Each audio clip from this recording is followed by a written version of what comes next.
Lorsqu'il s'agit de lancer un business, surtout dans le domaine agricole, particulièrement en élevage, il y a plusieurs erreurs que beaucoup de personnes commettent avant de s'y lancer, par manque d'information, de formation ou quoi que ce soit.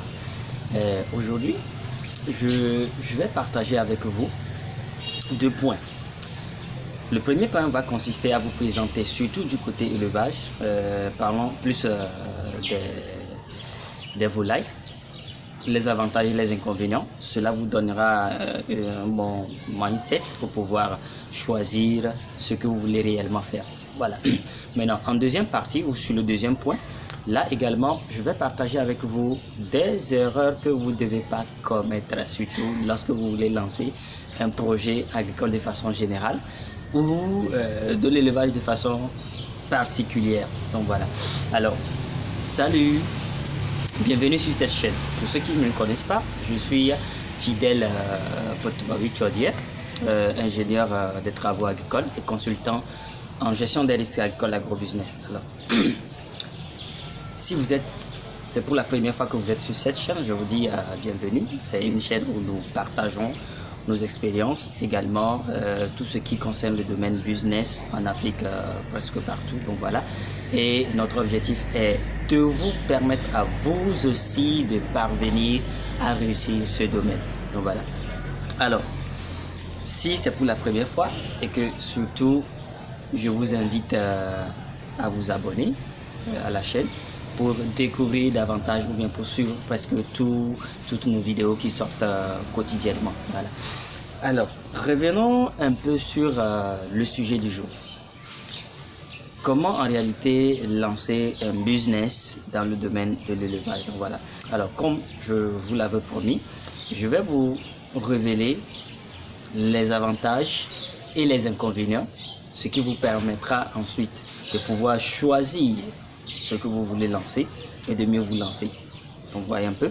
Et en second lieu, vous parlez également des erreurs que vous ne devez pas commettre lorsque l'envie ou c'est pas une opportunité vous vient d'investir dans le domaine de l'élevage, ce qu'il ne faut pas réellement faire. Alors, restez surtout jusqu'à la fin pour déceler ces secrets et qui vont vous permettre également d'émerger comme des gens qu'on accompagne comme nous-mêmes. Déjà, je pense que vous avez vu dans d'autres vidéos tous nos projets que nous sommes en train d'installer, nos propres projets comme les projets d'accompagnement. Donc voilà. Ok. Alors, le premier point va directement sur les volailles. Voilà. C'est un domaine très facile parce que parlant des volailles, ce ne sont pas de gros ruminants qu'il faut amener en pâturage, qu'il faut mettre en claustration, qu'il faut construire un grand bâtiment. Donc voilà. Donc ce qui fait que, surtout en Afrique, nous sommes beaucoup tentés. Nous sommes beaucoup tentés d'investir. Il y a beaucoup de personnes qui sont actuellement en train de s'investir dans ce domaine, mais ne savent pas réellement de quoi il s'agit ou bien comment il faut en réalité procéder. Donc voilà. Alors, je vais vous présenter plusieurs races. Ça vous permettra de choisir la race qui vous convient en fonction de votre lieu ou bien de ce que vous voulez faire. Donc voilà. Vous savez, s'agissant des volailles, nous avons toute une panoplie et il y a des pintades, il y a des poulets, il y a des dindons, en fait il y a beaucoup de choses. Donc voilà, à chacun de voir en réalité de quoi il s'agit. Mais vous savez dans quoi les gens investissent plus? Au niveau c'est-à-dire des volailles de type, je ne sais pas comment les qualifier, les poulets, voilà. Mais les gens investissent, les gens mettent leur argent dans l'élevage des poulets sans réellement savoir de quoi il s'agit. Parce qu'ils ont vu une vidéo sur YouTube, donc voilà, ça marche, on dit, on vend, on dit que voilà, tu vas avoir beaucoup d'argent, mais sans avoir réellement les informations nécessaires. Donc, vous devez faire extrêmement attention. Donc voilà. Alors, premièrement, je vais vous présenter la race locale. La race locale, c'est ce que nous appelons communément les poulets bicyclettes, les poulets du village. Donc voilà. Quels sont les avantages et les inconvénients lorsqu'on investit au niveau de cette race purement locale. Donc voilà. Premièrement, vous allez voir que c'est, surtout en Afrique, c'est une race qui est vraiment appréciée à cause de son goût. Ça conserve toujours le goût naturel. Et quand on parle de local, on a toujours l'intention de, c'est-à-dire dans l'imagination, élever des sujets, voilà, en divagation, qui mangent des choses naturelles, donc voilà, qui évoluent d'eux-mêmes, pas vraiment des produits chimiques. Donc ce qui veut dire que c'est bien. Donc voilà, ce qui fait que dans ce type d'élevage, il y a moins de dépenses, c'est-à-dire les charges. D'abord, les charges liées à l'alimentation. Donc vous verrez que au niveau des charges liées à l'alimentation, l'éleveur ou l'investisseur ne se casse pas trop la tête pour pouvoir nourrir ces sujets. Vous les laissez dans la cour, ainsi de suite. Donc voilà, ils se développent pas mal. Donc voilà, peut-être souvent quand on va dans des villages ou bien on va dans des fermes, on fait purement les locaux, vous allez voir que très peu de temps, ou bien l'éleveur consacre très peu de temps, voilà, pour ces sujets-là, parce que ils sont habitués. Donc voilà. Donc du côté de l'alimentation. Secondo, au niveau des maladies, ce sont des sujets également qui ont un niveau de résistance vraiment élevé. Donc ils résistent contre plusieurs maladies, plusieurs parasites, plusieurs bactéries, ainsi de suite. Donc ce qui fait que ça demande moins de dépenses pour soigner les sujets. Donc voilà, peut-être ne serait-ce que quelques déparasitages par mois ou quelques coups de vaccin, peut-être une fois par an, ainsi de suite. Donc voilà. Donc vous voyez un peu, voilà. Du côté aussi du logement, c'est presque précaire.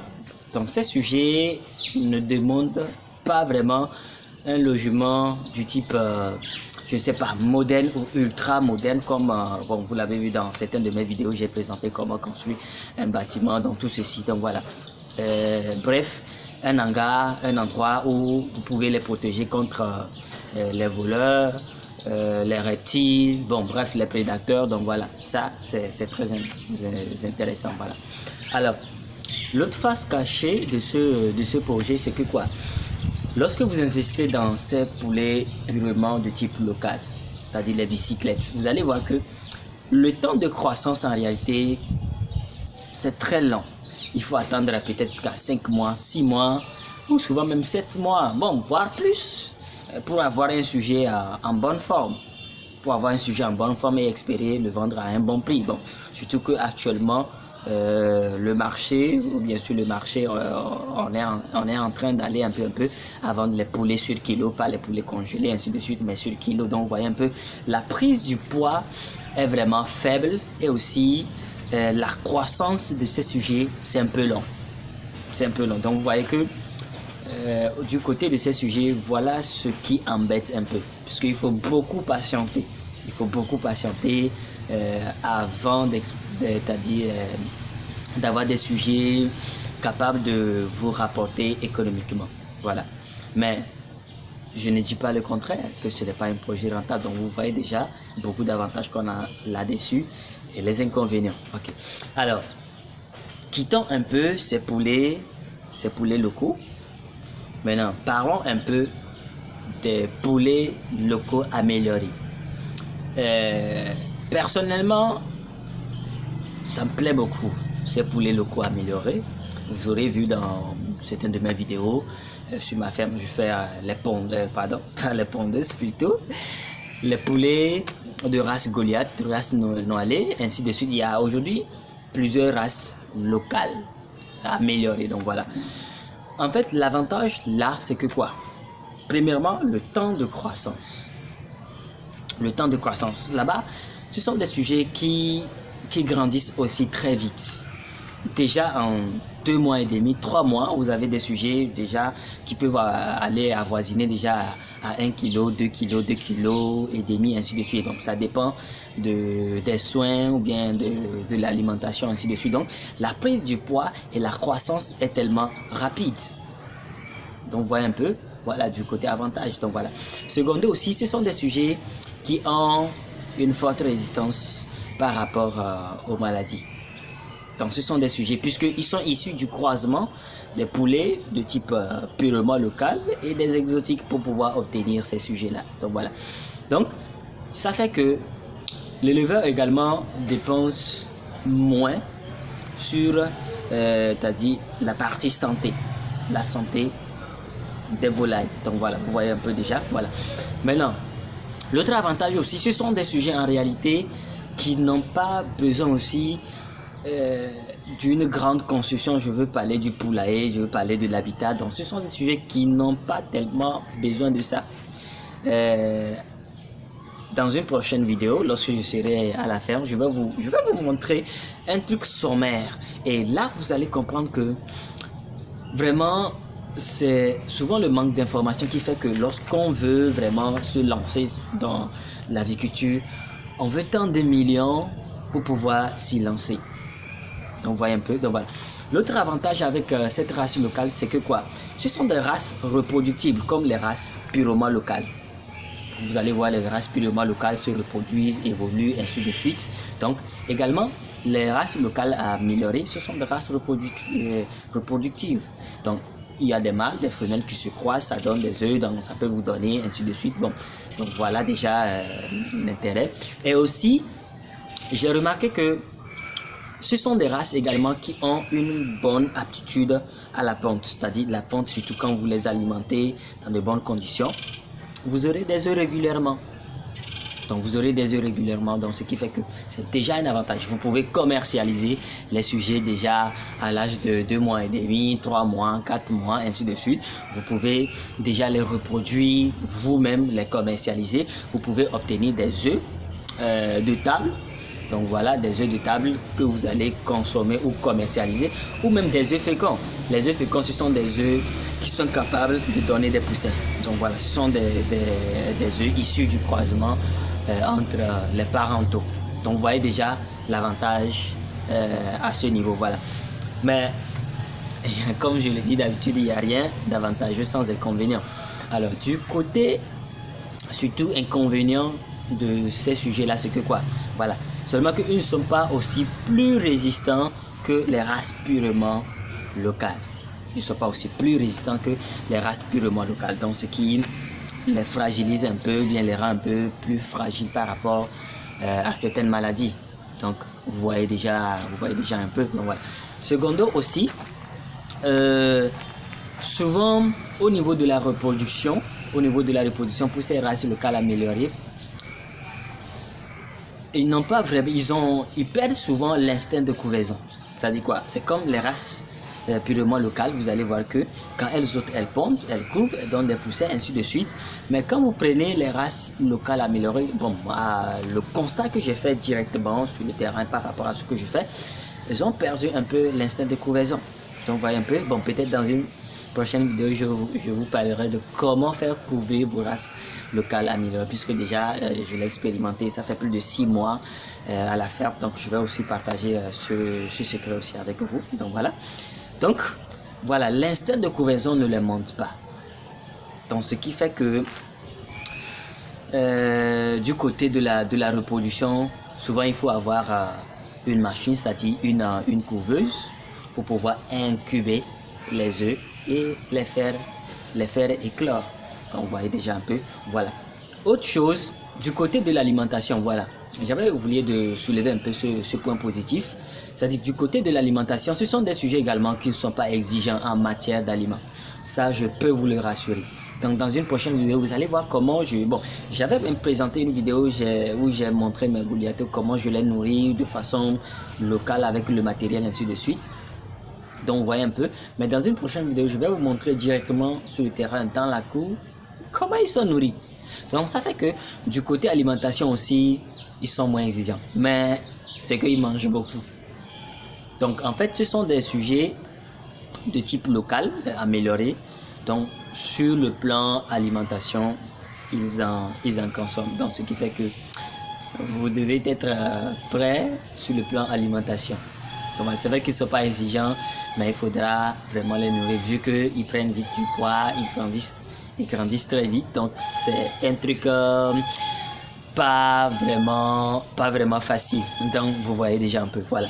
Donc, voilà déjà les avantages et les inconvénients de ces sujets locaux améliorés. Donc, alors, réfléchissez et choisissez. Maintenant, l'autre point, Ça, c'est sur les poules pondeuses. Waouh!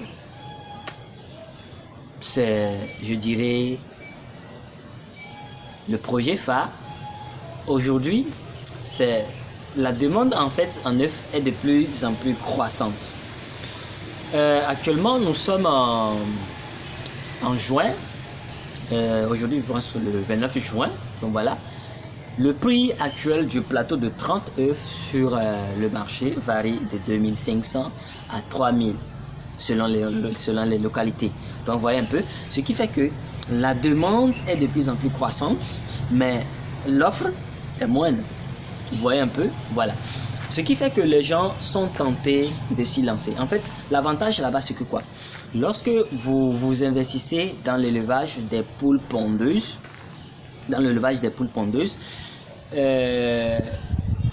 vous avez vraiment d'avantages. Surtout lorsque la ponte se déclenche. Donc, la demande en œuf, surtout si vous voulez vraiment réussir un projet de poules pondeuses, au moins minimum 500, souvent même minimum on conseille 1000. Donc voilà, à partir de 500 ou 1000 au moins, ça commence à bien vous fleurir. Donc vous voyez déjà un peu. Donc voilà déjà de ce côté. Là, du côté de la ponte, c'est tellement rentable. Donc vous avez des sujets qui vont vous donner des œufs sur une période. En fait, c'est un élevage souvent sur un an, 6 mois, c'est-à-dire 18 mois d'élevage. Donc voilà, à partir du 5e ou 6e mois, vous allez commencer à ramasser des œufs, à récolter des œufs que vous allez commercialiser. Donc voilà, ça fait beaucoup d'argent là-dedans. Voilà. Maintenant à la réforme. La réforme, c'est quoi? C'est la phase où les sujets ne donnent plus vraiment le résultat qu'il faut. C'est-à-dire la ponte a complètement chuté. Hein? C'est-à-dire les entrées sont inférieures. Comment l'appelle-t-on? Je ne sais pas comment le dire.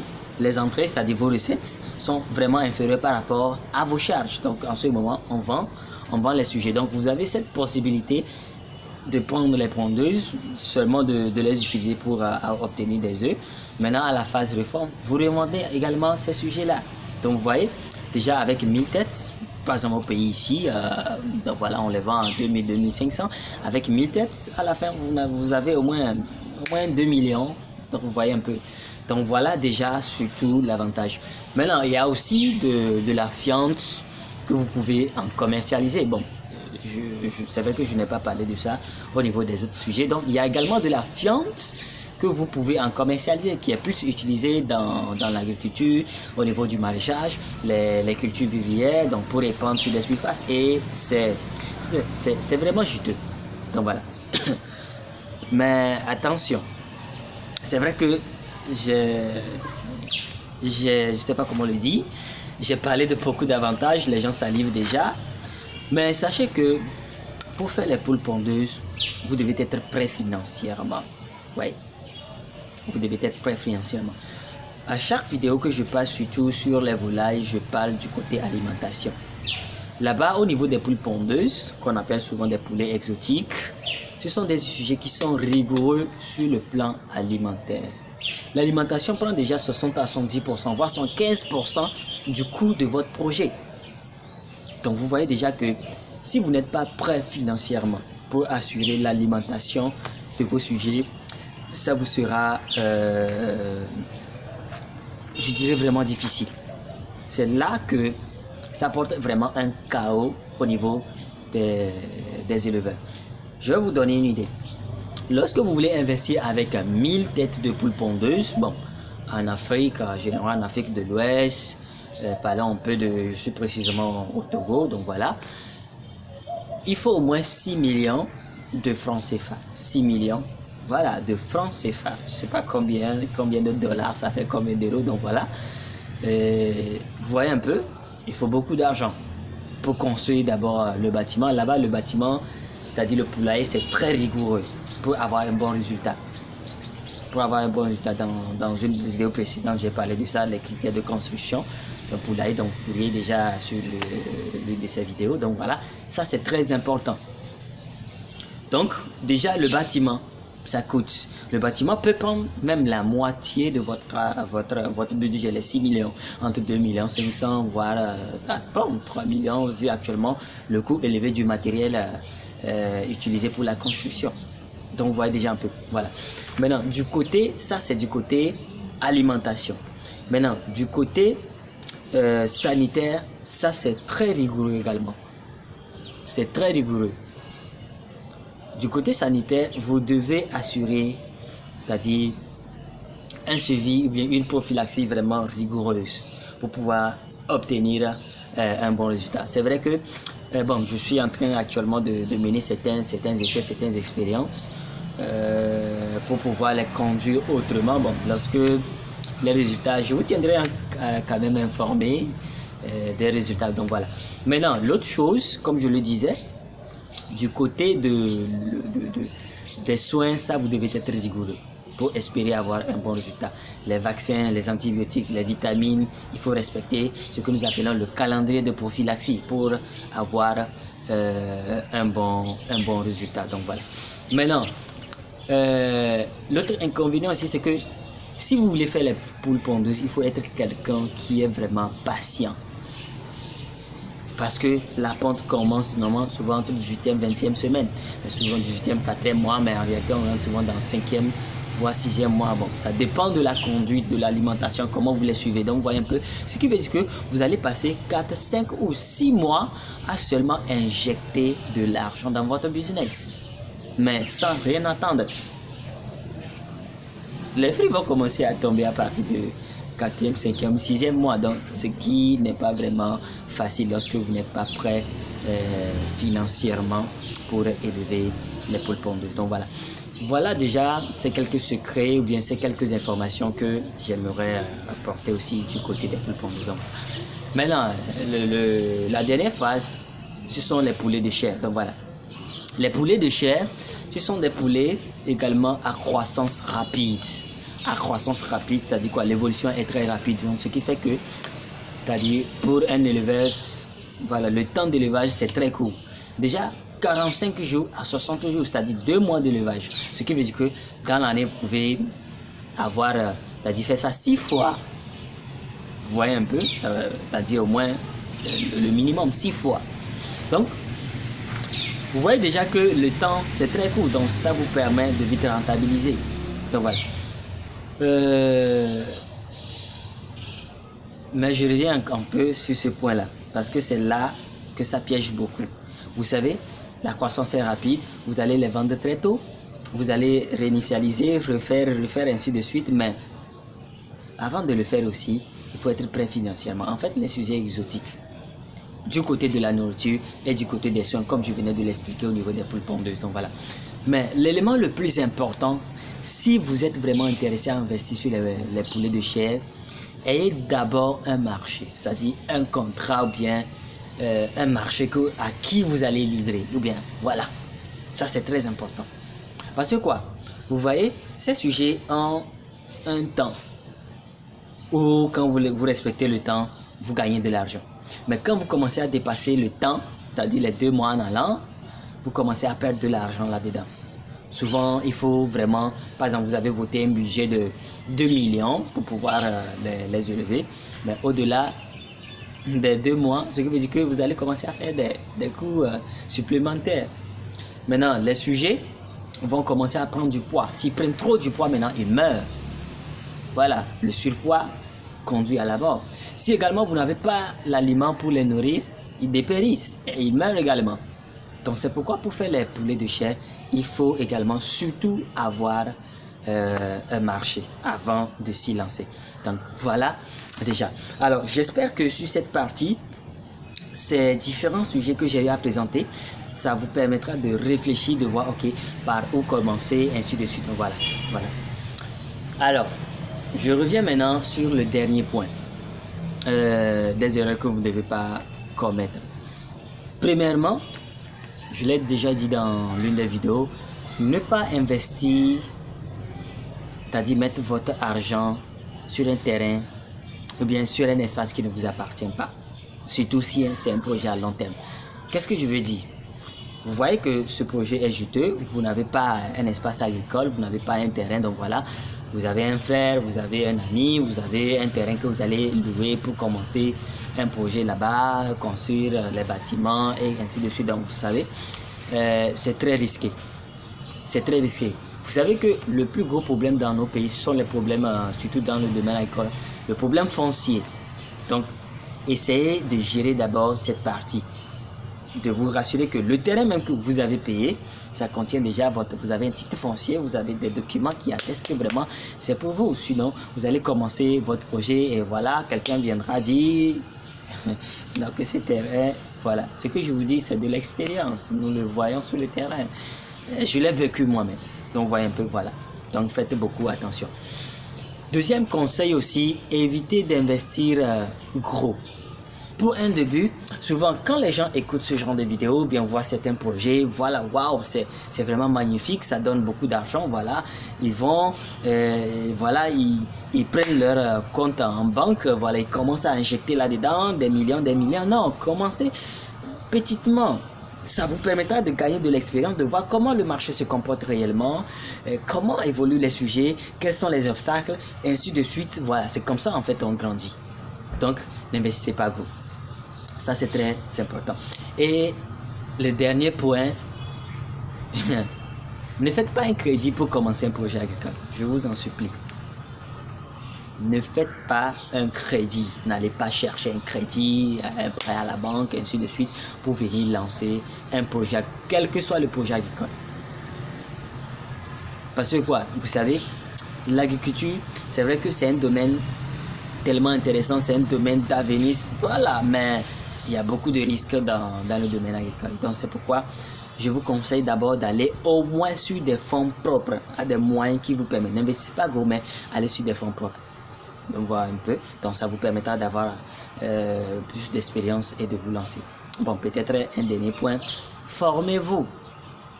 Orientez-vous vers des experts, des gens qui ont déjà réussi dans ce genre de projet, dans des centres qui forment, voilà, de votre pays ou n'importe où, soit bon, voilà, une formation en ligne, ainsi de suite. Voilà, en fait, formez-vous et informez-vous avant de vous lancer. Voilà. Alors, j'espère vraiment que vous avez aimé.